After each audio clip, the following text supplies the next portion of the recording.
What day is it? It's Monday. I don't really know. It's another day of the off season of Flesh and Blood. They've all sort of merged into one now. No, But it's getting closer. We're in pre-spoiler season now. We're getting all the spoilers that aren't official, but they are also official spoilers coming out. Yeah. Are we gonna jump straight into Everfest hype? Oh, I think... No. No, hang on. We've got to do our preliminary bullshittery. We need the bit for the people that don't care about That's fab what I was. Yeah, at that's the what I was start. thinking about. Like, where have we gone? I know. What's happened to it? When did we become a podcast that talks about Flesh and Blood Oh, for the entirety of the podcast? That's for about 90% of it. Yeah. 90%, I think so. Is there any? So go on in. Any home news? I've got one. I'll go for it. Go for it. Yeah. Okay. The Fab Den is done. Yay! Yes, it is completed now, lads. The floor has been laid. The turf has been turfed. It's all good to go. I'm gonna trial it this Saturday, hopefully. Fingers crossed. Yeah. Have you actually played Fab in it yet? No, I haven't actually played Fab, but it's going to be the place where hopefully I can get some people round and we can just test some games out. So now I've got a entire club that's 12 years and a Fab Den. Whoop whoop. And we could do an episode of the podcast all together. Oh yeah. Oh yeah. In the Fab Den. I wonder what the acoustics in the Fab Den are like. PTP in the Fab Den. Are you going to record from in there in the future? I don't think I will. I'm too set up here. I was sitting there thinking, there is definitely some new opportunities that could definitely come out of that place. In terms of being able to have that space to.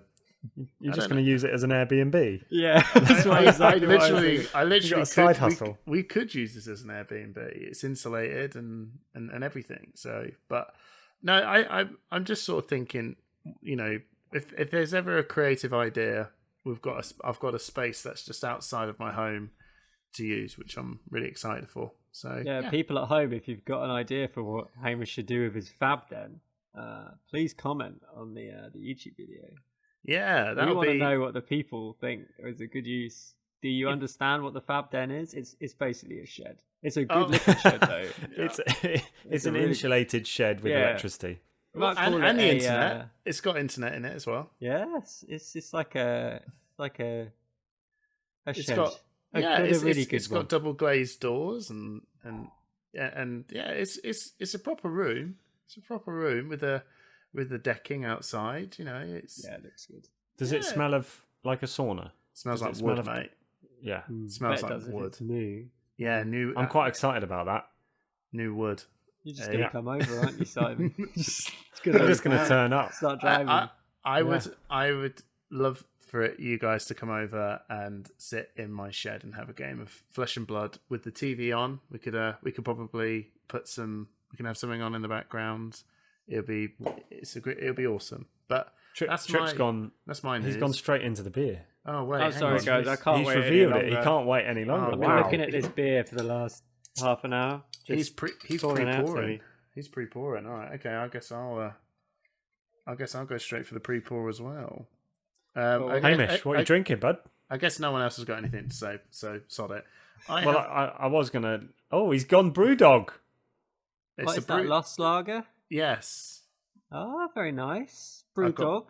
Yeah, I've got this BrewDog Lost. This is another one of my Christmas gifts that I've got for the podcast. I've been sitting here patiently waiting to drink it for such an occasion. And I have no idea. I've never had it before. So, Simon, come on, give me the lowdown. Your BrewDog man was. I'm really excited. Well, well, BrewDog's a bit of a controversial one. I still haven't bought anything online at BrewDog since the revelations of their staff treating the battering. Has come out. But no, I've gone away from BrewDog today. I've got an absolutely banging beer by Beavertown. Hey, and it's Beavertown Lupoloid, which is a 6.7%. That looks really funky. It's a very camp looking can. Yeah, they have great It's, designs. The old Beaver Town. They're famous like for it. their neck oil, aren't they? As well. Oh, the neck oil is great. It's But this is very a tasty. 6.7% IPA. They do neck oil. It's a beer called Neck Oil. Oh, I thought they do but neck it is oil. I was like, mega ooh. tasty. Yeah. Is it? Really, really good. It's a sessionable 4%. Good summer beer. IPA. That. Okay. Orlando So Tripp. I have gone for a stout. I've gone for Fuller's Black Cab Stout. Oh, interesting. Dark beer, as is my wont. I think I might. You know who's going to be excited about that? You. Chunks. Chunks, famous UK player Chunks. I'm sure he would enjoy this. He loves a dark beer. They did have a Northern Monk beer, but it wasn't a dark ale, so I decided to go for this instead. And it was 2 for £4, which is Very nice. all right, I guess. Could be better. I realised yeah. that the glasses that we're pouring it in. Cheers, lads. Cheers. Cheers, boys. I realised that the glasses that we're pouring it in, I've got the wrong one. Obviously, I've got an Amstel glass, and I've realised now that the certain glasses do have this. It's the thing on the bottom, isn't it? And if that's the wrong glass for the wrong lager, that's why it looks super frothy. But no, it's only on lagers, Tripp. I was just going to say, I'm pretty sure that's bullshit. What, No, it's did not you bullshit. Just pour it's it not. wrong? No, it's not. It's not even the way you pour it. It's just the little thing on the bottom is what It's something to engage the bubble, like to promote bubbling of the lager. But It's just lager, isn't it? No. But there's mate. I went on this. I saw this. I He's saw this show. researched this. Look at him. No, I Look haven't at him. researched it. There was a show when I went to Edinburgh at the.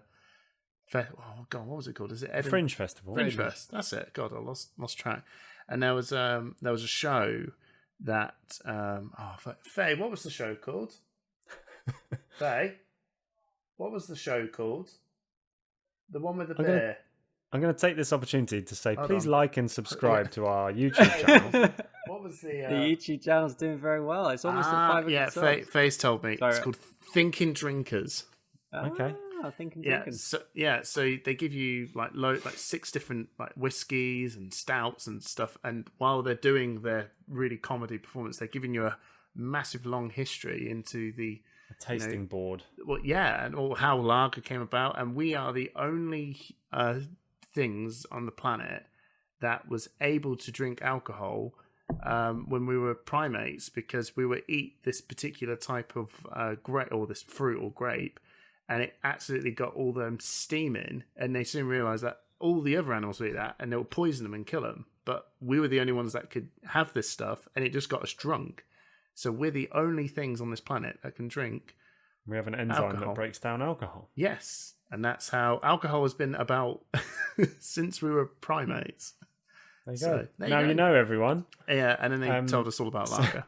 So please like and subscribe to our Beer History podcast, and join our Patreon to find out more about Hamish's beer drinking habits.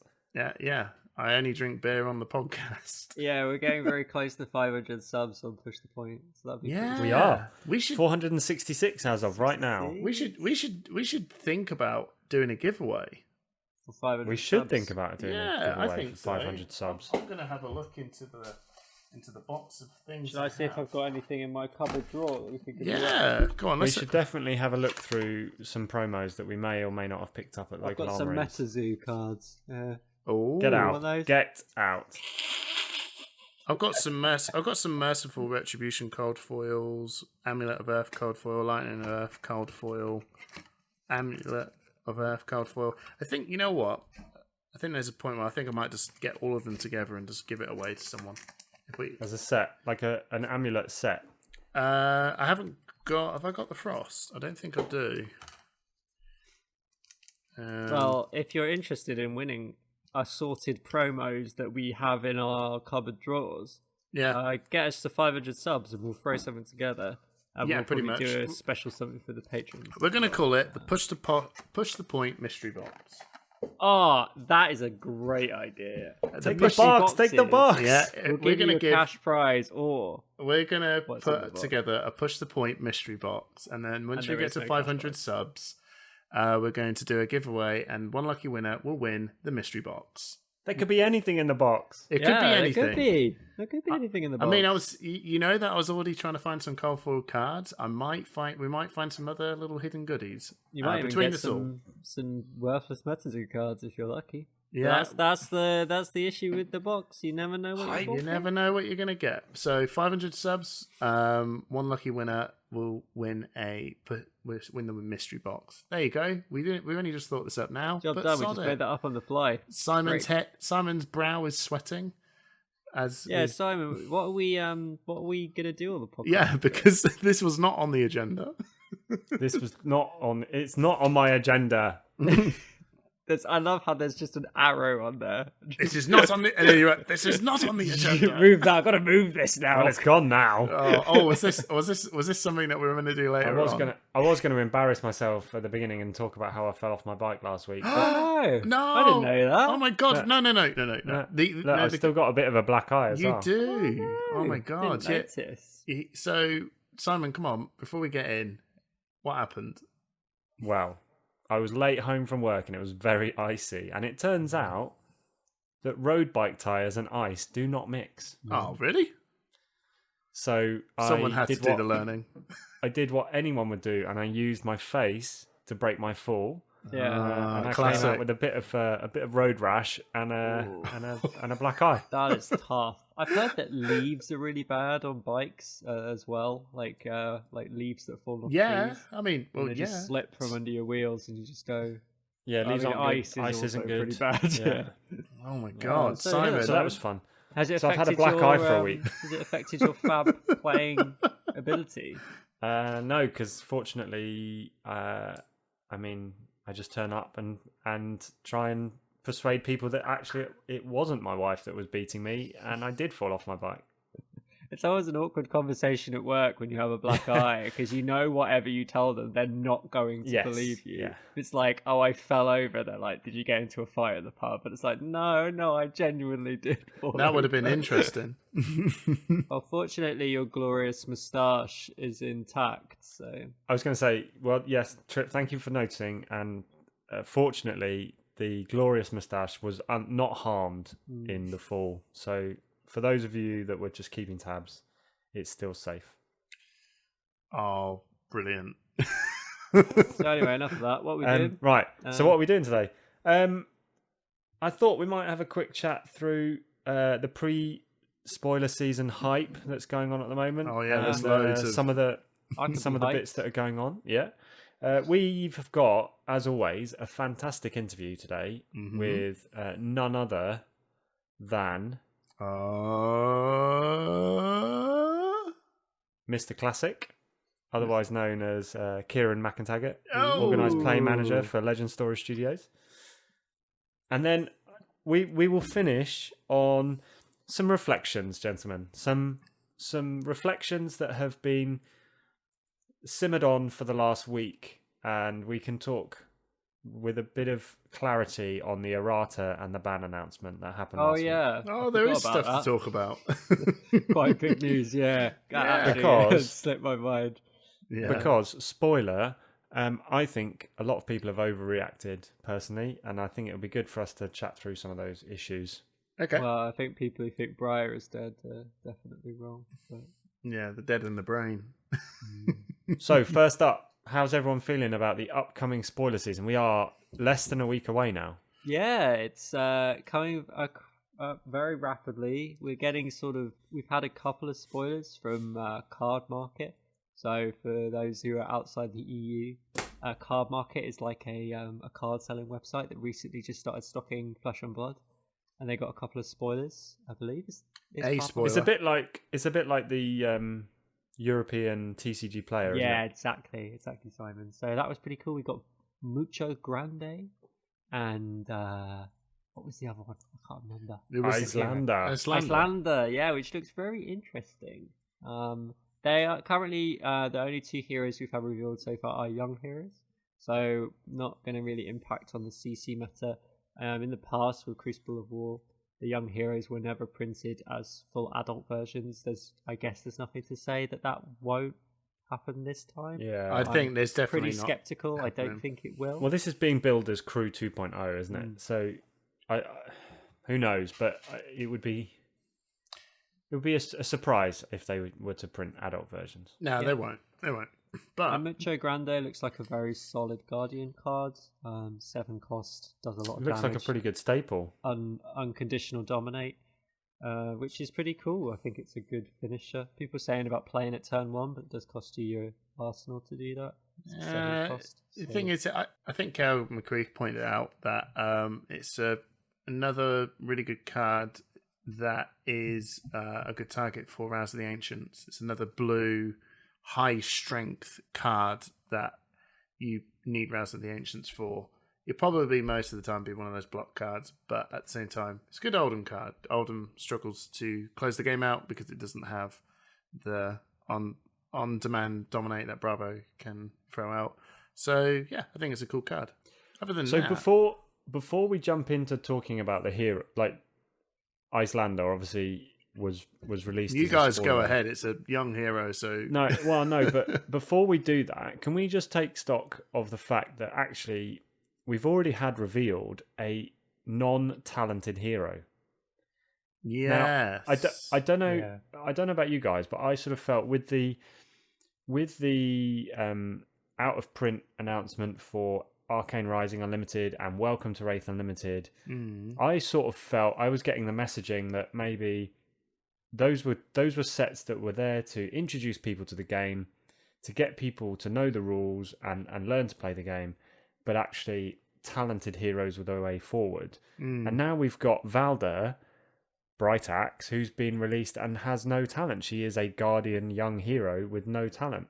Yeah, and I really that like was her. A surprise. I think she's a really interesting hero. I like the mechanic. It's very niche, but I think it's an interesting one for... Yeah, Simon's just holding one up right now. I love the 21 health. I think that's really strong. I think that's huge, actually. We were messing around with some Tails draft, and we decided to give Lexi some extra health, and it was really annoying. That little bit of extra health made such a big difference to the hero.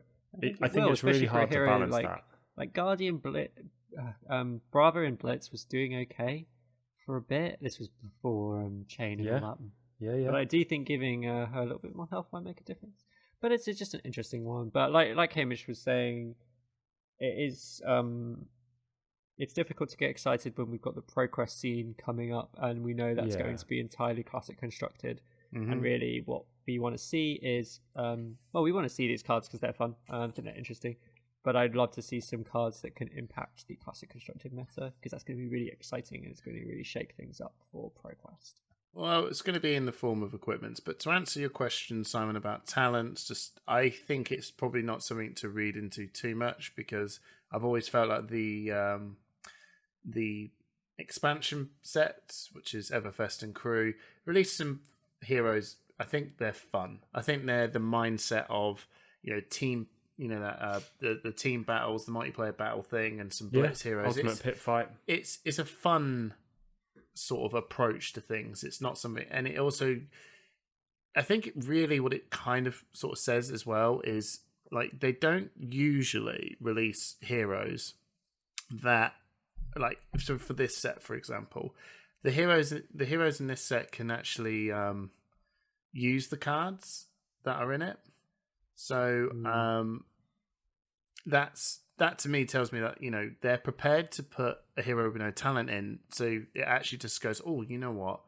They are prepared and happy to go back to Welcome to Wraith and Arcane Rising and print these just non-talented cards in there. So it actually just sort of they're not completely removing themselves away from the non-talented heroes. But I don't think you should read too much about the actual heroes having no talents themselves in this set, because they're shits and giggles. I mean, they printed a merchant with no cards. So that was fun though. Yeah, exactly. That's the point. It's fun.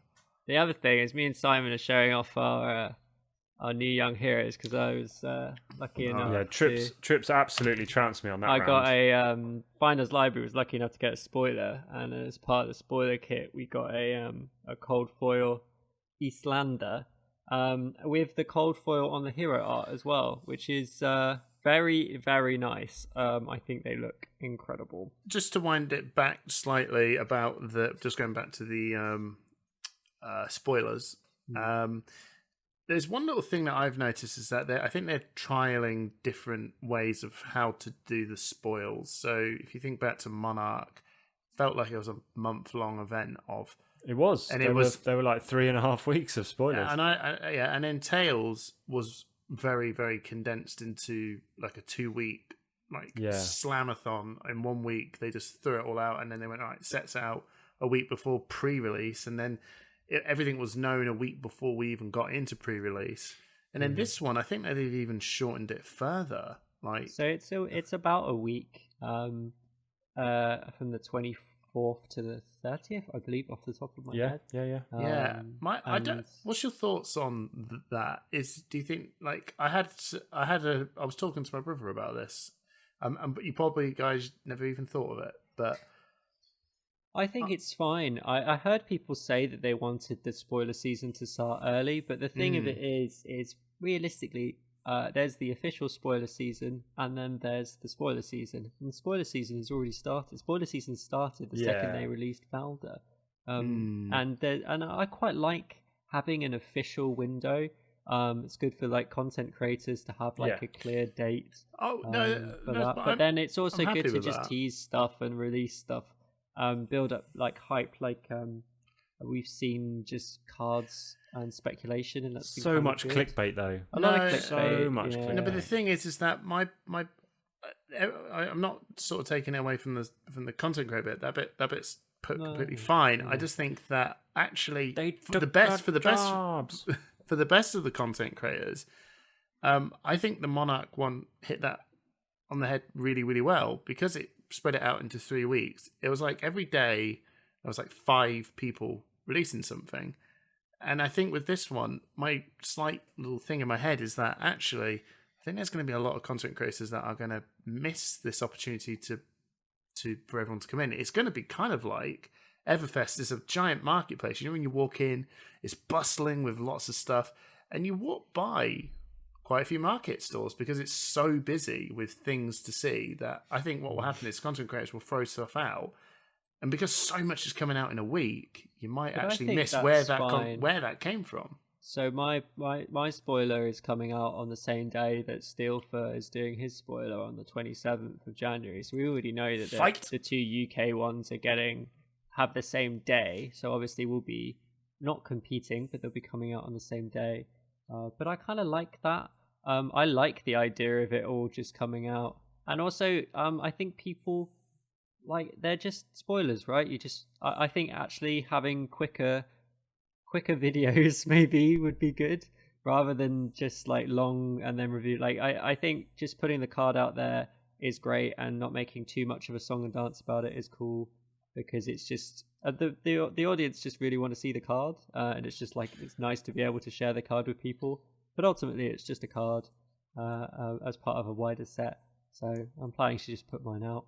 What I would say about the Monarch spoiler season is, I think it dragged on a bit too long. Like, by the end of it, it sort of lost that hype, that immediate hype. I think by condensing Did it? People... Yeah, I think it did, and people have had maybe too long to think about what they want to do with the cards, and gone off in they did it in too many directions. Well, they did it with Heroes, didn't they? They started off with Levia, they did, and then they sort of shown off the Levia. So you were like, "Oh, Levia," and then you're like, "Okay, what's next?" Then it went to Bolton. You're like, "Oh, okay, Bolton," or Chain even, and you're like, "Oh, okay." What? And you get fleshed out with Chain, and then there came a story with it, and you're like, "Oh, okay, cool, cards and story." And then Bolton. Cards and story, oh sweet, and then Prism was the big reveal, and you're like, oh my god, a new class, then cards and story, and then no, but I definitely think there is a balance, because by the end of that 4 heroes worth of spoilers, you're just like, oh well, where's the set? I want the set. Yeah, let me open the set. I know, Hamish. I think it worked, but I think it was because it was based around that hero model, and because they finished with Prism, it really brought it up to a and then crescendo. Tales of Aria, I can't remember that. It just went blah, it just kind of just vomited in a week, and then the heroes were not as built up in a way that I was I don't know, it didn't that was just my thoughts. I thought the Monarch spoiler season was so far the most maybe it was the first, but it felt like even now I was more memorable. I think from the perspective of of doing Fyendals, it was Monarch was a great release because of the lore and the hero stories that they released. And I remember doing the videos as the heroes came out, and it was really exciting.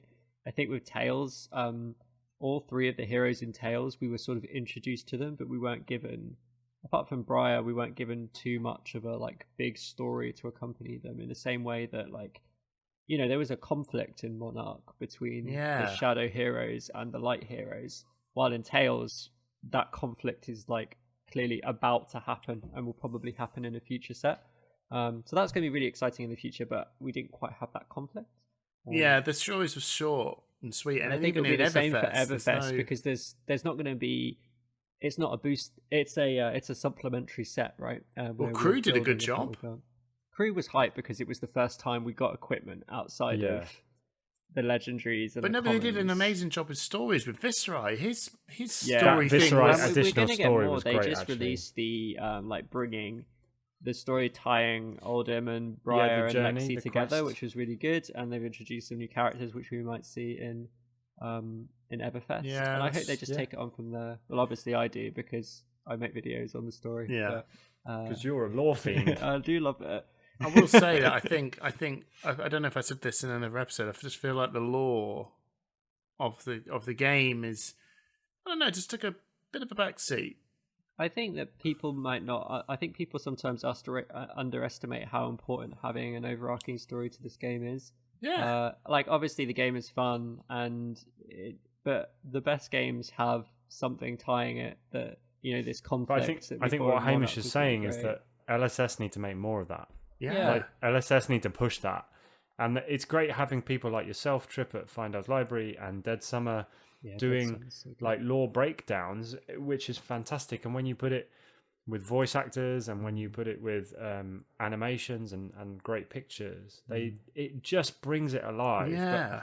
But I think either LSS need to push you guys more, which may be happening, or they need to do more with the lore that they've got themselves. And it does seem that they're taking that more seriously. Like the Grand Adventure article they released was written by a community member who may or may not work for LSS now. Maybe they just don't have the capacity, but maybe. It was one of the best things. It was one of the good things about the game that drew me into the game. I'd like to see more of that. That's all. And I think what we're really saying is make Fyendal's Library great again. What? What? He makes videos about how cards that shouldn't be banned should be banned. You know. Well, I've gone back to lore now. Lore is much safer. You gave it a go. I gave it a go. Maybe we'll talk about bans later on. Yeah. So I don't mind if they make mistakes as long as they learn from them. Yeah, I'm all game for experiments, but so far this experiment is not the brew I like to drink at the minute. It was a good go. But it's not the crazy brew for you. No, they've made marmalade today. I can't wait to build an Icelander crazy brew deck, by the way. So talking of crazy brews, who wants to hear a crazy interview? Boom. Certainly do. Actually, good transition. That was good. Yeah. Normally they're okay, but that one was actually genuinely good. This is adequate. And hopefully it's good enough for the classic himself. He's got a few names. He's a top player known as Mr. Classic. He's one half of Session Blood.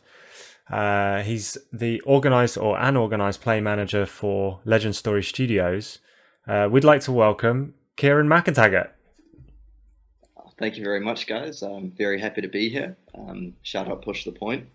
And yeah, you know, Mr. Classic, the community nickname, I just can't get rid of. It's just stuck around. I love it. It's just stuck not around. going away. But, you know, far be it from me to defy the community's wishes. So it is what it is.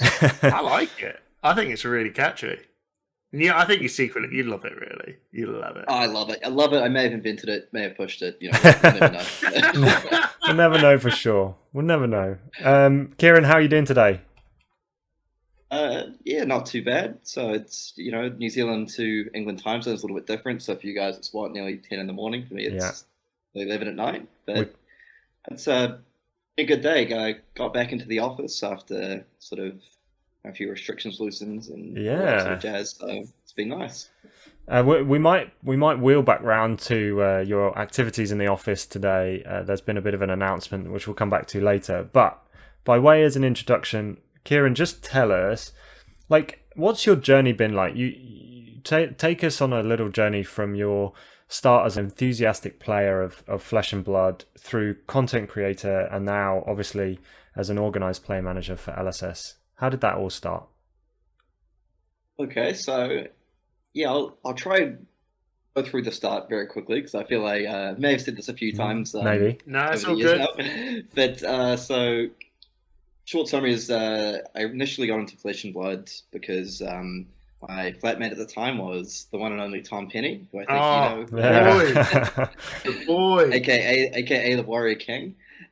So he was pretty much trying to get myself and Carol to play, and we weren't interested. And he kept hassling us, and we played a sealed deck. I watched Carol play one. I thought I'd have a go. Then I jumped in and played, and I was playing Bravo, and I got like the first turns Welp to Wraith, like sealed, like a red Slogism into regurgitating Slog for like 13 or something, dominated, took off half his life, ended up winning the game, and I'm like, oh, it's not so bad. Something to play casually.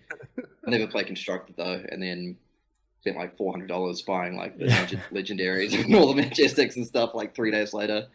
Yeah, and then from there, you know, Carol jumped into the game, so I played a lot with him. And I think like probably a few weeks later, we, I don't know, maybe 3-4 weeks later, we ended up in a minivan going down to Palmerston North, which is kind of a pretty small town/city in New Zealand, about a 6-hour drive from Auckland. Wow. To go play one of the Road to Nationals.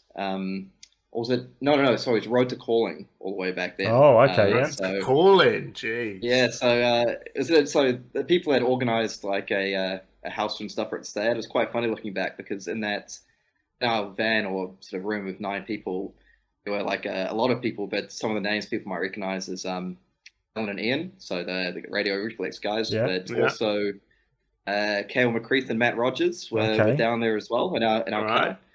And Carol and I were kind of sitting there in the back being like, oh, we don't really know anyone here, but okay. Just go with it. Yeah, and then sort of that was that. We just kind of, I think I didn't made the top 4 of that event, and then we just played all the Road to Callings all the way through, onto the Callings, and then it was kind of the start of the journey. The only tournament I missed, one of the very early ones in Auckland, was actually the very first Auckland Calling, which was Welcome to Race Seal deck. But I had a good reason for that. I had a very good reason for that because it's my partner, who we'd been sort of dating for about 6 weeks at that time, it was actually her birthday on the same day. So you were like, and on top of that, you know, I'd barely played the game. I played like 1 or 2 sealed decks, so I thought, you know, I've got no hope anyway. So it might be a bit much to say. All right, happy birthday. I'll see you in about 9 hours. banking some brownie points there. And you did pretty well at one of the first callings, eh?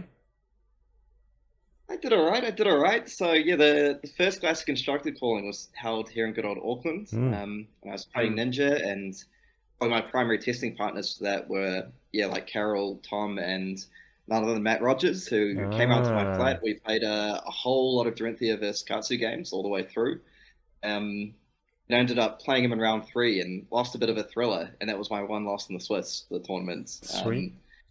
I managed to make it through to the final, where I was taken down by none other than Sasha, playing the pretty innovative Ninja Control deck, which was very unknown at the time. It's funny, looking back, I think Tom and maybe Carol played him in Swiss, so I kind of blame them for not giving me the heads up. They didn't give you the heads up. What's this guy? I think I was telling him, like, what's this guy playing? Is he playing like Surging Strikes and stuff? He's like, I don't know, man. I'm like, why not? No secret tech, no. Well, and yeah, but it was good fun stories. My one story I like to bug the people at work about, including my friend Newson at work. Shout out to Newson, is in the semi-finals, I made this block with I was playing against a guy called Luke Fletcher, and I kind of got an early lead and then blocked a critical attack with my Mask of Momentum when I was on like 27 life or something, which was a little bit unheard of at the time, I like to say. I thought I was maybe a bit ahead of the curve, and that was always, I felt, the clutch play that ended up winning me that game. Nice. So I always like to brag about it. Just sack off the mask early, yeah. Yeah. Just confuse your opponent. And then obviously you started up what is probably one of the most well-known YouTube channels for Flesh and Blood so far, Session Blood. I definitely know it got me further into the game than I was at the time, and definitely helped with some sort of tactical nuances. And how did that start up? Like, you and Carol seemed pretty natural at it right from the beginning. Yeah, so Session Blood was just something that it was back in 2020, I think. I'm just trying to cast my mind back now. So, you know, Carol and I were just, you know, we'd be talking about the game all the time and stuff like that. And, you know, we were playing a whole lot of Fab, testing each other. And we're just talking about it. And then we were like looking around on YouTube and other things. And there just didn't seem to be that many podcasts or content creators and stuff. Like, there were a few here and there. And, you know, so shout out to all the early people way back then. But I know Sasha, for example, did one, but then he joined the company, so kind of toned that down. Yeah. And we just thought, you know, why not just give it a go? All it started with, I think, was way back a very, very early, like Road to Calling or Road to National, something like that. And pretty much the first episode was Carol just like came out to my apartment. We're just like, okay, what's roughly we're going to talk about? So he just jotted down some points for 2 or 3 minutes. I just put my phone in the middle of the table and said, okay, 3, 2, 1, hit record. And we just went from there, and we just kind of, you know, riffed a little bit. We're talking about the metagame, talking about some of the results we saw, what we expected to see coming up, all that sort of thing. And so we put it out there, and, you know, the New Zealand community was pretty supportive pretty early on. Yeah. And, you know, we got something like 70 or 80 views, and we were hyped. We were like, all right, this is great. So we just started off first just on like the podcast on Spotify, and then we kind of moved it into a YouTube channel, and just kind of really picked up steam along the way. And we started doing a few gameplay videos and stuff like that, and a few kind of general interest podcasts, because I think our main thing very early on is we just wanted to, you know, without sounding too like condescending or anything, we wanted to try share a bit of knowledge that we'd picked up, because we know New Zealand are able to like play a lot more than the rest of the world. So, you know, we were pretty fortunate in that sense.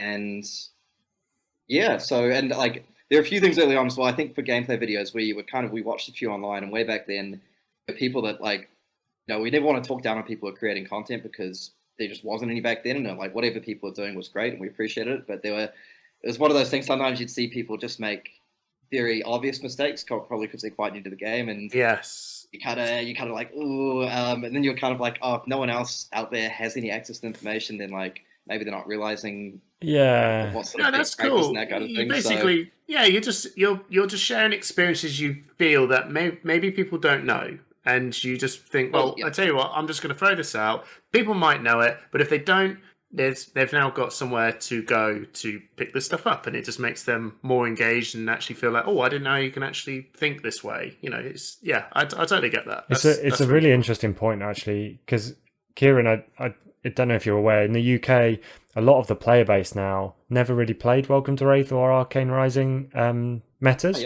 because the game properly released with Crucible of War and Monarch, really. And I've actually been sharing your Session Blood dealing with Dorinthia episode to quite a few people. Like, that, to me, that is one of the best episodes you've ever done. It explains so well how to deal with Dorinthia, which, if you haven't really played the Welcome to Wraith meta, it's really hard to get your head around the blocking strategies. But that, again, is a core mechanic in the game, and it's such a useful episode. So thank you from now and from a year ago. Yes. Oh, no worries. It's funny. That's one of the ones I was going to mention, actually. It's one of my favorite ones we've ever done, because that's a lot of the things we found just from like playing around our local meta games and talking to people and stuff we saw online. You know, we'd see posts being like, I just cannot beat Dorinthia. It's impossible because, like, you know, I defend with my cards and they got the Singing Steelblade, or they got this or they got that. And I'd played like tons and tons and tons and tons of games against Dorinthia at that point, because in Welcome to Wraith meta, it was like the toughest hero I felt for Katsu, and you had to play it in a very particular way, otherwise you just got constantly blown out. And even in like Arcane Rising meta, I played a lot against it on like various different decks, played against Katsu, played against it on Rhina. But yeah, that was something that we were like, okay, we'll just do our best and like throw a lot of stuff out there. we finished it. We're like, okay, we'll see if this is helpful. And I think that's one of our most popular ones. And haven't seen too much of Dorinthia, the old girl these days, but she'll be back, I'm sure. Yeah, Ooh. and what does that mean? Who knows? Anyway, read into that too much. And so obviously now both you and Carol are part of the company.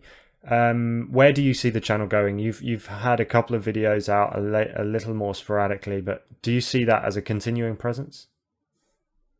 Yeah, it's something that's unfortunately we haven't released a new kind of podcast or gameplay video in quite a while. One thing was I feel just last year we were just so busy either like playing or like Carol doing dev work or me organizing stuff and I was doing some other stuff to do with like my law degree, so I just kind of had quite a lot on, and Carol's got a young kid as well, so it kind of dropped off a little bit, and it became a little bit harder just because there were certain things that is a bit more difficult to talk about, particularly with Carol doing like dev work.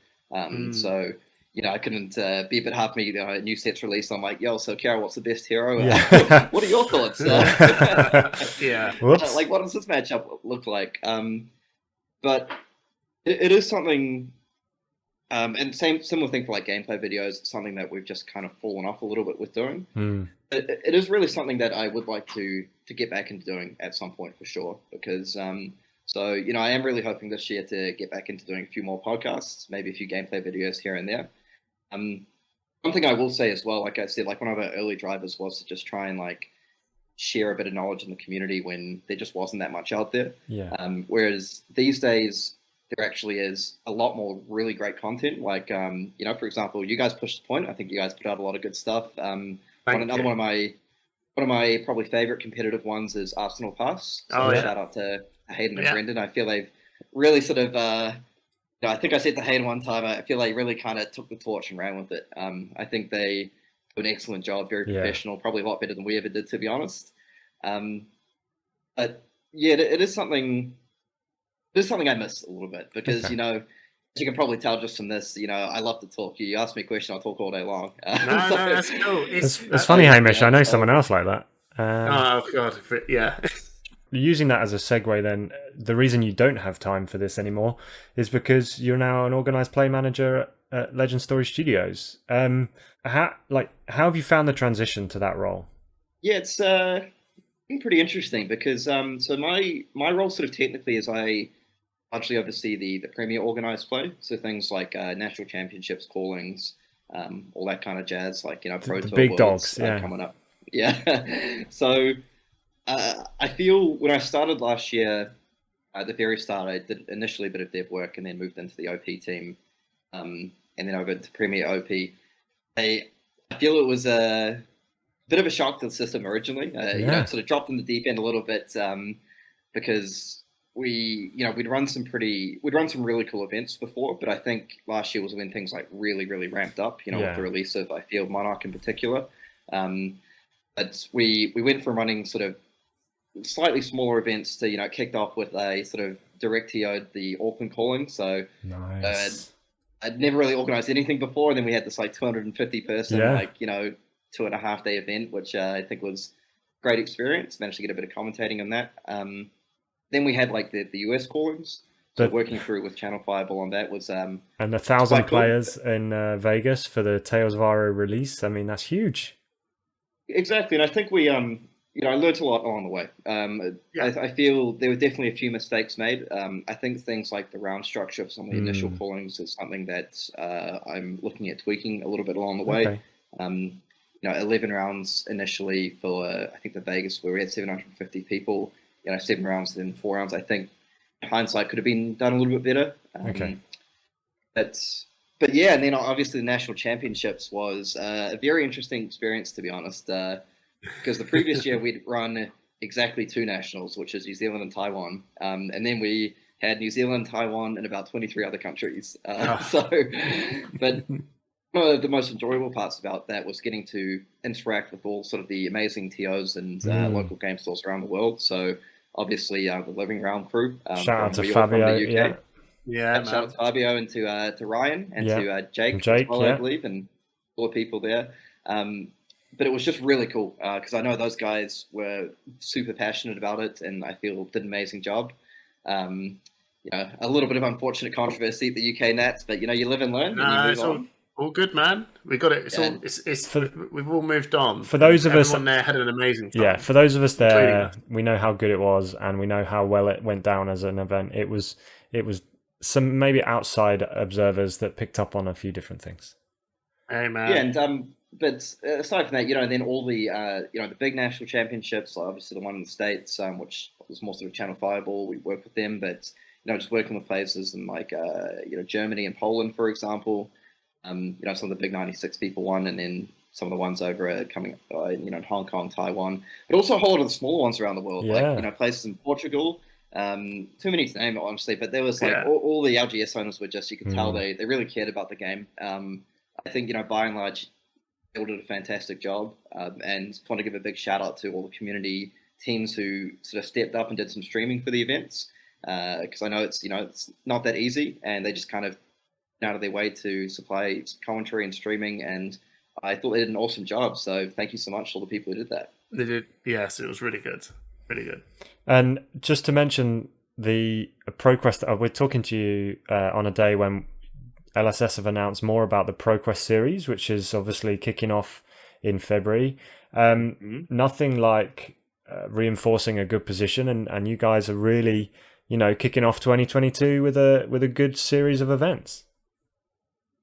Yeah, so I think ProQuest is it's going to be really exciting. I think it's really, really cool.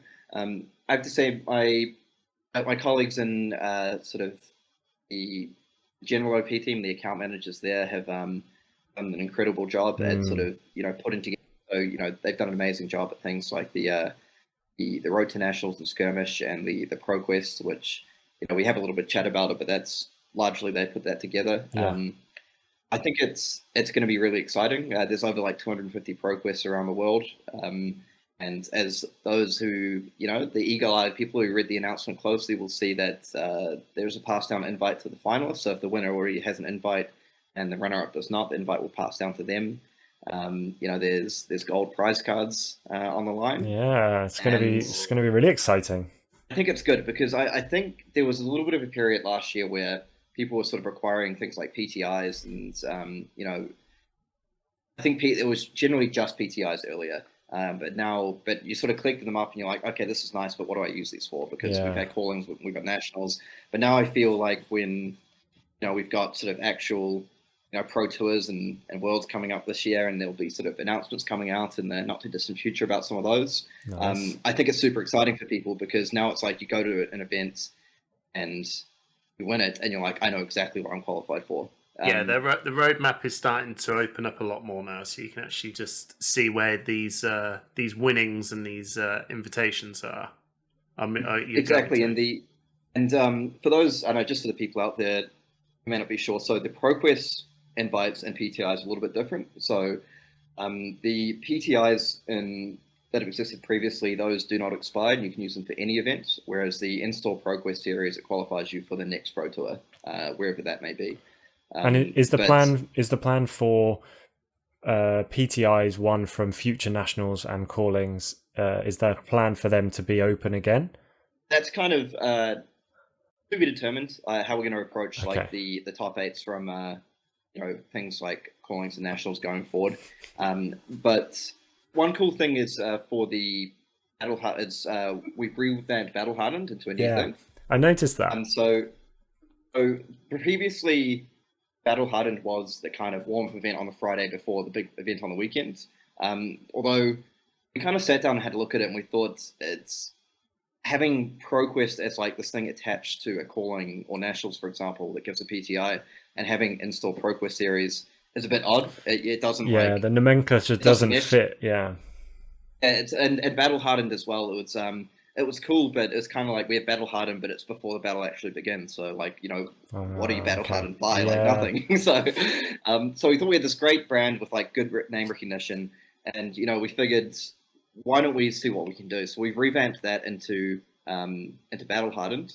Nice. So I think that's going to be very cool. And for example, Battle Hardened, the cool thing about that as well, it can be attached to things like nationals instead of the ProQuest. You might have a Battle Hardened or callings. a Battle Hardened may also be, standalone events that we put out there at places from time to time. Bit of flexibility. Exactly. And those, they have those award PTIs as opposed to ProQuest invites, so non-expiring. And watch the space, because I think there'll be another announcement about Battle Hardened coming out at some point. But, interesting. The thing is, for Battle Hardened, there may actually be more than one PTR on offer. So any other little exclusive snippets you want to give us there, Kieran, or are you going to stay stum for now? That's probably as much as I can say. Okay. But for Battle Hardened, we're exploring a few things. So we're looking at potentially doing things like cash prizes for Battle Hardened as well. Amazing. Probably shouldn't say any more. Yeah, good. But yeah, the listeners appreciate everything they can get, I'm sure.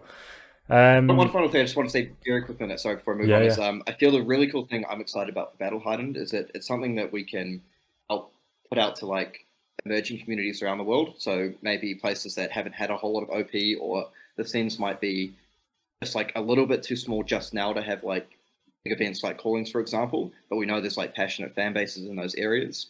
I think it's really cool because we can, go to TOs in those countries or in those regions and sort of throw Battle Hardened out there and say, look, here's your chance to get a PTI. And you never know. I always like the Cinderella stories, like the ones from someone winning an online qualifier to the World Series of Poker and winning the main event. I would love it if someone in, say, for example, like Thailand or the Philippines or one of these newer regions coming out there, wins a Battle Hardened, goes on to win the World Champs or something. That'd be a awesome. Crazy story. Absolutely. And then, just to wrap things up, Kieran, firstly, thank you for giving us the time today. We know you're a busy man. Yeah. We know it's late in New Zealand. But just give us some top points, what you want to achieve in the next 12 months, whether that be for you or for the game.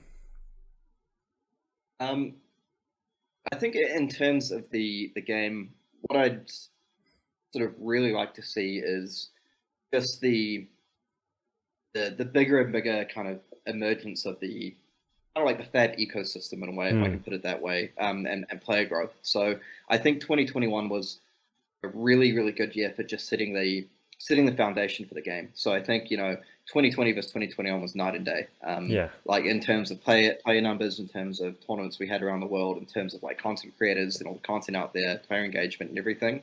2021, I'd really like to see it build on that. And first of all, I'd fingers crossed, touch wood, that international travel opens up a lot and we get to have some really good international events. So we get players from all different regions of the world competing against each other. Can't wait. What I'd love to see is Flesh and Blood start to create some of its own kind of big names and narratives and stuff like that, because obviously we've already had that a little bit. We've got people like your Matt Rogers of the world, of course, which I feel probably everyone knows, and your Tarek's, who the US national champion and also calling winner. I think he won that calling, didn't he? No, I think he won just the Nats, didn't he? I don't know. Or maybe he was runner. Michael won the calling, yeah.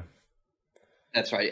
So the emergence of these big names and stuff like that, and I just really would like to see, because I think the more the average skill level picks up, and I think it has picked up significantly, then the more people are able to build on that by sort of forming teams and testing with each other and that kind of thing. That's a bit of a long-winded rambling thing, but that's basically my what I like to see for the game, and just bigger and better attendance around the world. Love for us to crack 1,000-person calling at some point, something like that, and. The dreamy days. I'm super excited for the first Pro Tour. I can't wait. Snap. Wow. Thank you so much. Oh, no worries at all, guys. And I have to say, obviously national season is coming to an end, but I'll be going down to Wellington for the New Zealand National Championships, not this weekend, but next weekend. And we look like we'll have some coverage sorted out for that. So some people might hear me doing a bit of commentary here and there, which I love doing. So, and we finally get to see whether the New Zealand scene put their money where their mouths are, and show us how the game's played, mistake free on stream. Yeah. Yeah, exactly. Yeah, I'm looking forward to that because I know, I love my Kiwi brothers and sisters, but I know we we have a bit of a bad rep sometimes for being a little bit cocky. I don't know. Oh no, it's all good. It's all just banter. We like the drama. Hey, We like it's the your drama. it's your turn now. So we're all going to be sitting there with our popcorn, looking forward to all Exactly, those especially clean plays. I feel especially in the sort of later rounds, once you get up to sort of rounds, 7, 8, and onwards, where Oh all yeah. the people have pretty top records, so there's no excuses. So Yeah. I look forward to it. Okay, let's wrap it up. And again, Kieran, thank you so much for taking the time to be with us today. Hamish, thanks for being Hamish and having strangers in the background. Yeah. And yeah, we'll catch up with you soon. Thanks very much. No worries. Thank you very much for having me on, guys. Do you know what? It just feels amazing. We're 9 months old as content creators, as Push to Point now, and we've got an OP manager from the company that makes the game that we all love to come and give us an interview. There's one thing you can say about Push the Point is we get the best guests.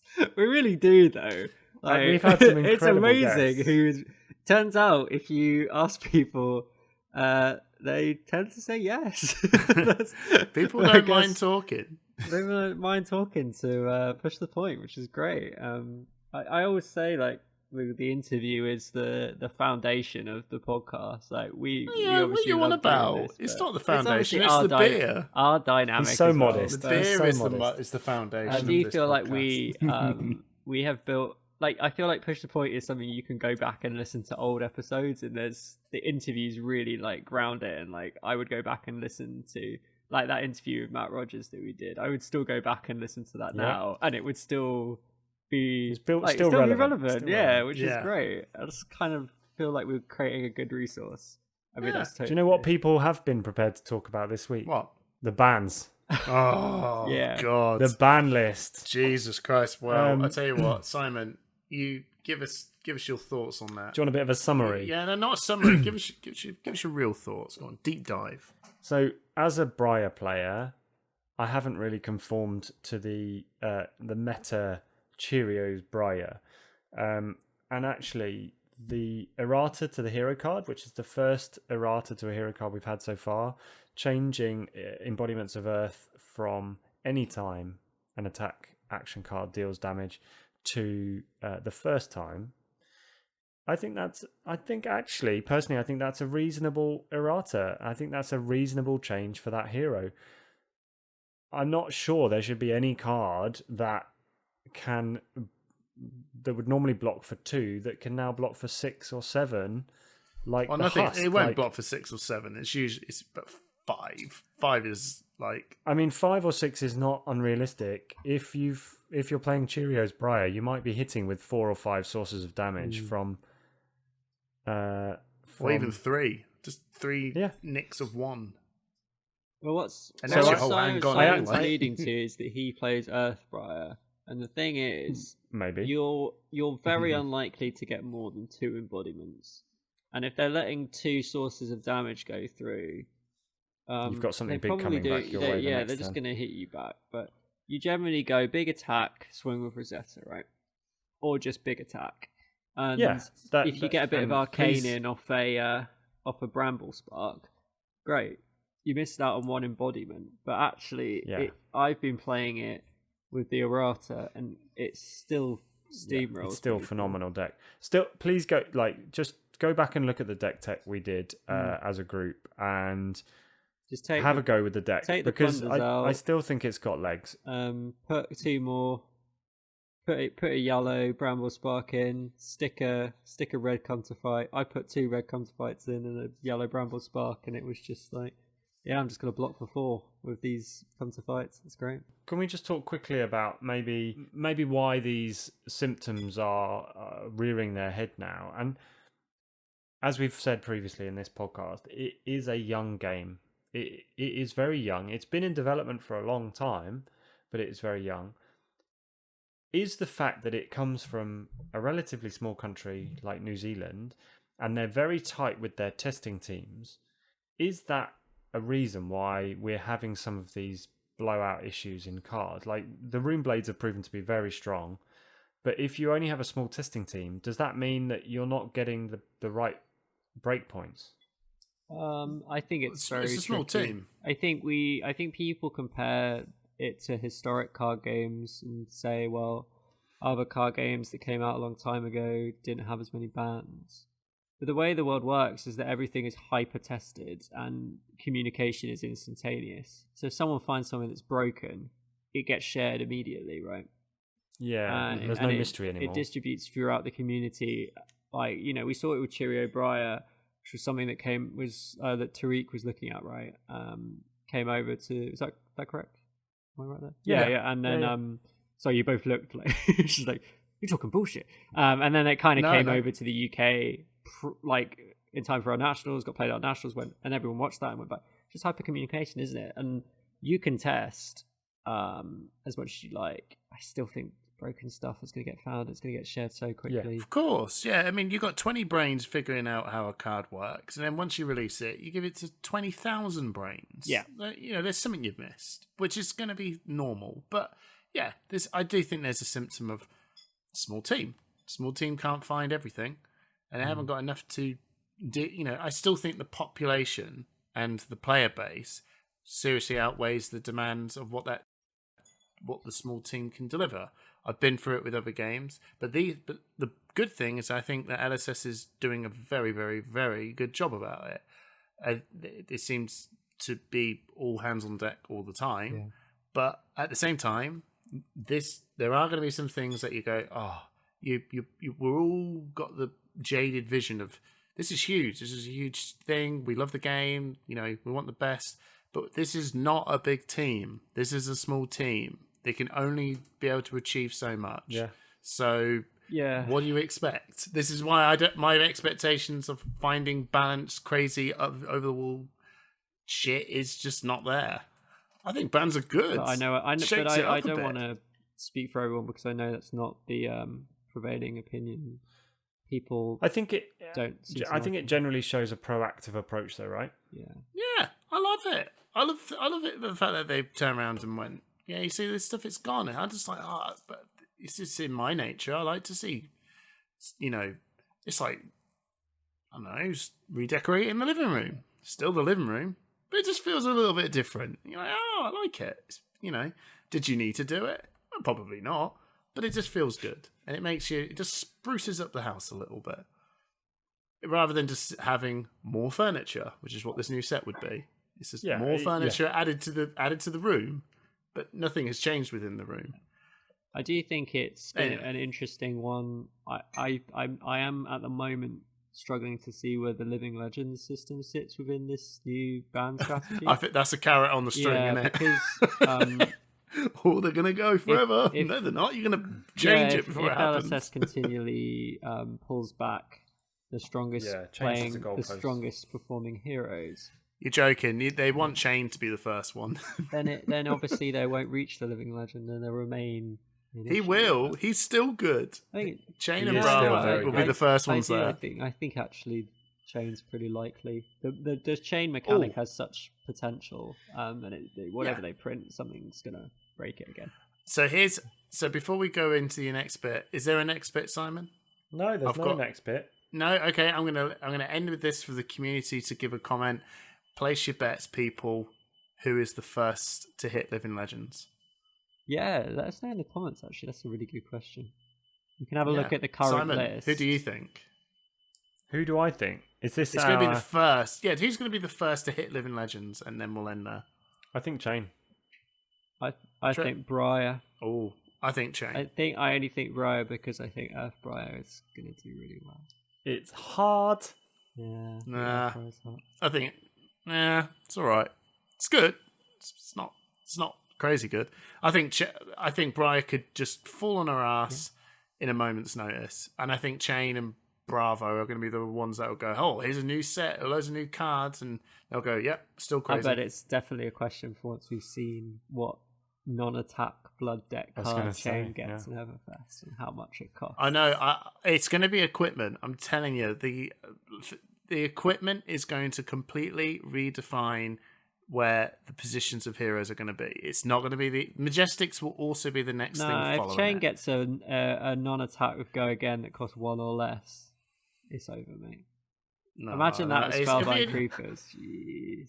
Oh, yeah, but that's the thing. That's my point. What made Chain so crazy? Was it these new Runeblade cards? It was equipment. No, That's it what was, did this it was right. Seeds of Agony. It was Seeds of Agony.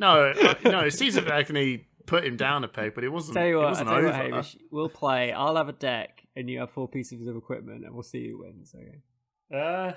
No, I'm saying that's what makes the hero better. That's what makes. Okay. What's going to get Dorinthia It's just or because you're a Vis Rhinar main, over the mate. line? That's what happened with Vis and your Skeletor. Well, it's true. Yeah, I know. That's why you're saying it, because it's exactly Yeah, well, what happened with Skeletor completely Viscera. redefined. Well, every other hero is Viscera. still running Tunic. And then they gave Sonata, and Sonata was like, well, that's pretty good. And then they gave just Creepers. That's it. That's all he needed. 3 cards after Arcane And Rising, Sonata. not after Crew. That's all he needed, and he was now he's really good. Give Dorinthia a new headpiece. That is just like, what the hell? If you hit and it does this, are you joking? I think you've poked the bear, Tripp. I think you've wound him Yeah, up. I know. He's ready to go.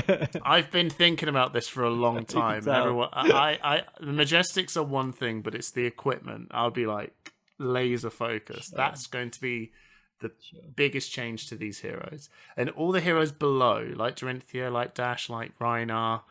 Those equipment cards is going to push them into the new, whether they're good or not. That's my hot take. Right.